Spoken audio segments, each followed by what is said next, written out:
Bismillahirrahmanirrahim. Assalamualaikum warahmatullahi wabarakatuh. Di sini saya akan menjelaskan tentang pengertian syarah hadis. Nah, perlu kita ketahui bersama bahwa syarah merupakan suatu kata, sebuah kata yang berasal dari bahasa Arab, yaitu syarah yasyrhu syarhan, yang berarti upaya menafsirkan, menerangkan, memperluas, mengembangkan, atau mengurai. Nah, jadi di sini dapat kita pahami bahwa syarah hadis merupakan suatu upaya untuk menerangkan atau menjelaskan suatu hadis dari Nabi Shallallahu Alaihi Wasallam. Syarah ini juga sering disebut sebagai keterangan tambahan atau hasyiyah dan juga catatan pinggiran atau ta'liq, karena pada umumnya ulama terdahulu banyak menggunakan catatan atau penjelasan di pinggir kitab. Artinya ulama terdahulu banyak menulis penjelasan singkatnya di pinggir kitab. Nah, kemudian di sini syarah hadis dapat dianalogikan dengan istilah tafsir. Akan tetapi syarah ini lebih digunakan di dalam ranah lingkungan hadis, sedangkan istilah tafsir itu lebih condong kepada lingkungan atau digunakan dalam ranah Al-Quran. Nah, selanjutnya secara historis, istilah syarah hadis yang telah kita ketahui saat ini merupakan hasil dari sebuah proses transformatif dari istilah yang telah ada, yaitu fikih al-hadis. Nah, makanya ulama yang berijtihad dalam memahami sebuah hadis disebut atau dinamakan dengan istilah fuqaha, yaitu jamak dari fikih. Nah, selanjutnya proses transformatif tersebut yaitu dari fikih al-hadis ke syarah hadis ini digambarkan oleh Dr. Muhammad Tahir Al-Jawabi dalam satu ungkapan, yaitu pada awalnya ilmu ini yaitu fikih al-hadis sangat terbatas, kemudian secara berangsur meluas hingga terkenal sampai kepada kita dengan sebutan syarah hadis. Para peneliti fikih al-hadis berpegang pada ilmu ini, dan mereka inilah yang telah diberikan rezeki oleh Allah berupa kemampuan daya kritis pada masanya dan memiliki pemahaman dari hasil keseriusannya dalam bahasa maupun pengetahuannya terhadap hukum syariah.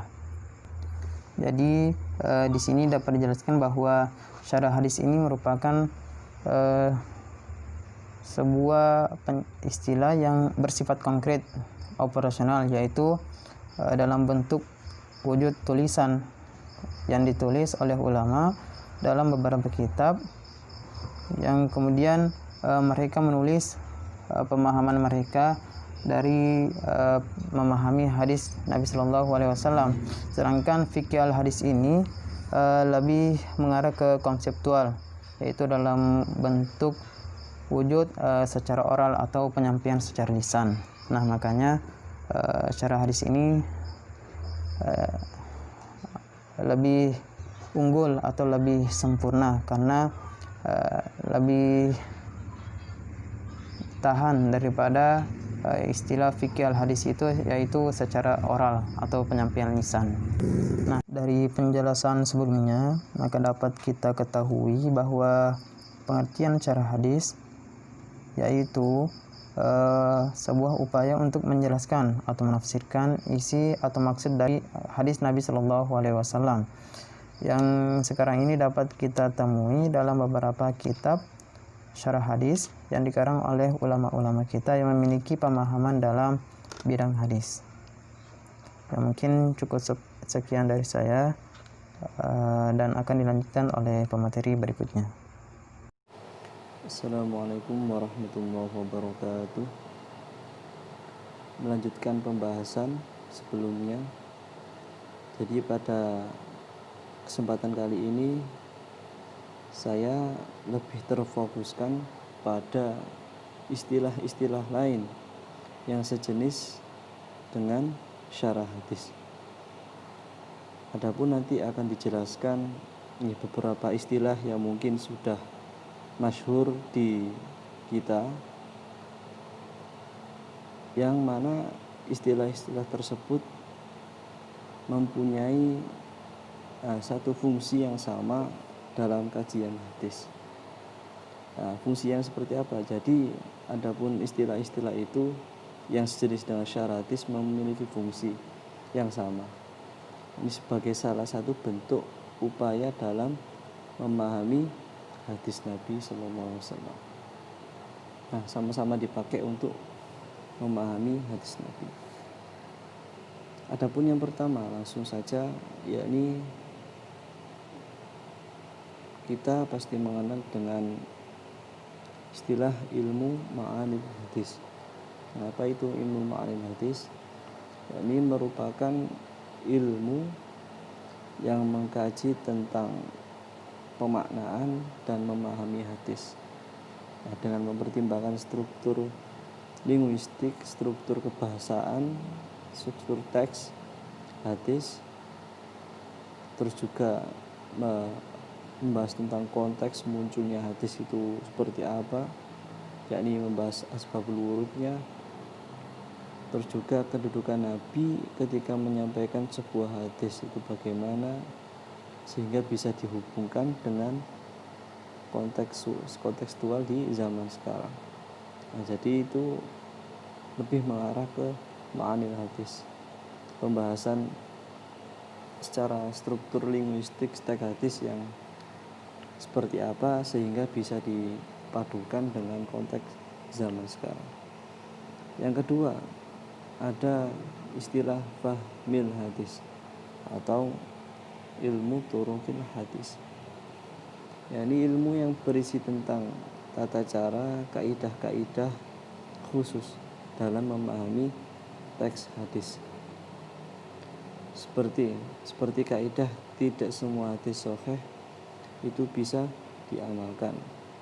Ada beberapa hadis sahih yang secara tekstual itu tidak bisa langsung diamalkan, harus melalui proses terlebih dahulu. Misalkan hadis yang berkaitan dengan tema hukum, seperti itu, dia harus melewati proses terlebih dahulu, proses pengamalan terlebih dahulu. Terus juga kaidah yang lain, misalkan ada kaidah membedakan mana hadis yang mengandung hukum syariat dan mana hadis yang hanya sebatas budaya lokal Arab saja.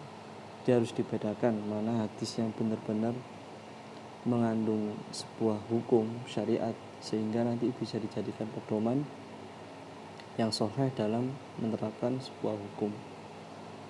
Terus juga ada kaidah yang tidak semua hadis dhaif itu langsung ditolak. Jadi ada beberapa hadis yang memang dijadikan sebuah sandaran ketika yang memang tidak ada hadis lain yang menjelaskan hal tersebut. Akan tetapi seperti yang kita tahu bahwasanya pengamalan hadis dhaif itu terbatas sekali, tidak boleh dijadikan pegangan hukum dan akidah. Jadi seperti itu. Hanya boleh dalam pengamalan fadhailul amal. Adapun istilah yang lainnya pasti juga kalian mengetahui, sudah masyhur, yakni hermeneutika hadis. Istilah hermeneutik berasal dari bahasa Yunani, yakni hermeneun, yang berarti menjelaskan. Friedrich mengartikan bahwa dengan sebuah istilah seni hermeneutik ialah seni memahami secara benar bahasa orang, khususnya bahasa tulis. Nah, lebih ke arah mana sih hermeneutik itu? Jadi hermeneutik itu lebih ke arah ungkapan, memahami ungkapan-ungkapan yang sulit, ungkapan-ungkapan yang dirasa sulit untuk dipahami, ya karena beberapa faktor yang mempengaruhinya. Jadi ada beberapa istilah yang ungkapan yang sulit dalam hadis, yaitu bagaimana cara memahaminya, yakni dengan memakai hermeneutik. Ini biasanya dari pemikiran seseorang untuk menjelaskan ungkapan-ungkapan yang sulit tersebut. Seperti itu. Terus menambahi dari penjelasan syarah hadis. Istilah syarah pada umumnya digunakan sebagai penjelas dari segala sesuatu yang dijadikan objek studi di segala keilmuan, khususnya pada studi kajian agama yang menggunakan bahasa Arab. Nah, jadi syarah itu ya sudah ada di zaman Nabi. Nah, term syarah itu biasanya sering disebut dengan hasyiah atau lebih dikenal dengan catatan tambahan, catatan pinggir.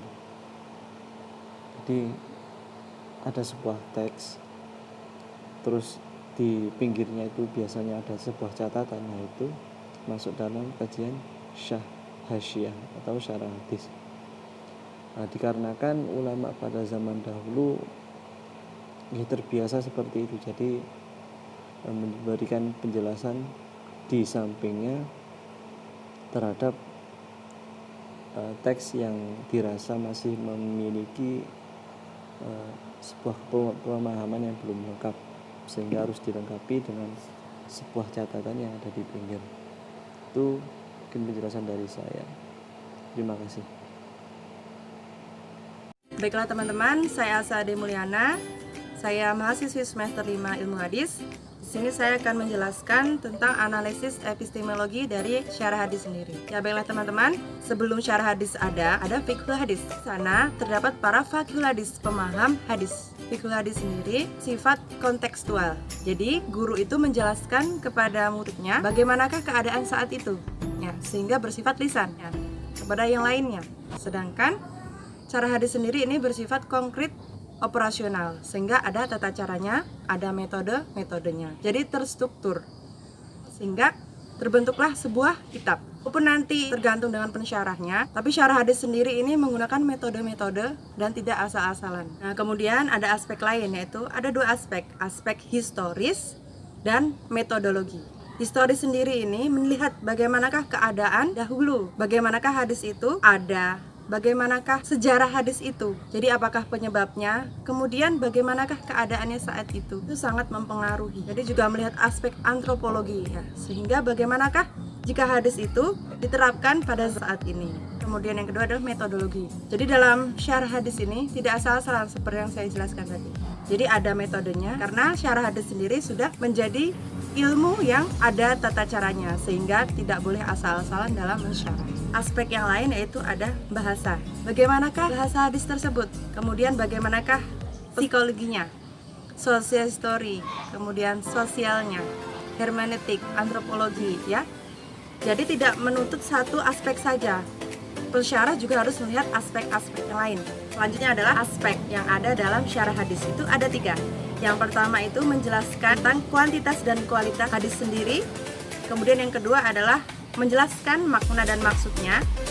Nah, yang ketiga adalah menjelaskan hukum dan hikmah dari hadis tersebut. Saya akan jelaskan salah satu contoh hadis ya yang diriwayatkan oleh Abu Hurairah yang sering kita temukan di bulan Ramadan ya. Idza jaa Ramadan futihat abwaabul jannah wa ghuliqat abwaabun nari wa sufidatil syayatin. Yang berarti apabila datang bulan Ramadan, maka pintu-pintu surga itu dibuka, pintu-pintu neraka itu ditutup, sedangkan setan-setan itu dibelenggu. Apabila kita memaknai hadis ini secara tekstual, tentu saja kita bingung kan, di bulan Ramadan banyak keburukan-keburukan yang terjadi. Padahal dalam hadis ini jelaskan bahwasanya dalam Ramadan itu setan-setan dibelenggu, tapi nyatanya tidak seperti itu. Nah, jadi dalam memahami hadis ini kita menggunakan aspek kontekstual, bukan tekstual. Nah, itu salah satu contoh. Nah, selanjutnya adalah kode etik dalam mengkaji hadis ya. Nah, teman-teman, dalam mengkaji hadis ini kita harus tahu bahwa hadis itu adalah di bawah cahaya Al-Qur'an ya. Di mana hadis ini tidak dapat dipisahkan dari Al-Qur'an. Keduanya saling berkaitan erat. Itulah yang disebut hadis di bawah cahaya Al-Qur'an. Kemudian yang kedua, membahas hadis itu secara tematik agar perbedaan-perbedaan itu dapat diketahui baik dalam segi sanadnya maupun matanya. Kemudian mentarjih hadis-hadis yang bertolak belakang. Jadi dalam hadis dalam tema yang sama, kemudian dia bertolak belakang sangat berbeda, maka dicari yang paling kuat, ditarjih. Selanjutnya adalah membedakan hukumnya. Bagaimanakah hukum dari hadis tersebut? Selanjutnya itu membedakan maknanya. Jadi hadis tersebut bermakna maknawi atau majazi. Kita harus tahu. Nah, selanjutnya itu adalah memverifikasi cakupan lafal dari hadis tersebut ya. Jadi bagaimanakah cakupannya? Itu juga harus dilihat. Nah, selanjutnya membedakan antara alam gaib dan syahadat. Jadi pensyarah juga harus melihat aspek-aspek tersebut ya, teman-teman. Dan terakhir adalah baca hadis berdasarkan konteks ya, tidak secara tekstual. Seperti yang saya jelaskan sebelumnya, seperti hadis ketika bulan Ramadan. Seperti itu. Selanjutnya saya akan menjelaskan metode-metode syarahnya. Yang pertama adalah syarah metode tahlili, di mana syarah ini adalah pemaparan aspek-aspek yang menerangkan makna-makna, di mana ini cenderung kepada pensyarahnya. Selanjutnya adalah syarah model ijma'i, hampir mirip dengan tahlili ya. Melainkan di sini lebih terperinci sehingga pensyarah dapat mengemukakan ide-idenya dan gagasan-gagasannya dengan lebih banyak lagi. Selanjutnya adalah syarah model muqarin ya. Muqarin sendiri membandingkan. Jadi syarah ini adalah membandingkan redaksi-redaksi yang sama yang memiliki redaksi yang berbeda dalam kasus yang sama ya, seperti itu, ataupun membedakan pendapat para ulama-ulama ya yang memiliki perbedaan seperti itu. Selanjutnya yaitu syarah model maudhu'i, di mana syarah ini bahas tentang model hadis ya berdasarkan tema ataupun judul yang sama yang telah ditetapkan sebelumnya. Baiklah teman-teman, mungkin itu cukup sekian dari kami.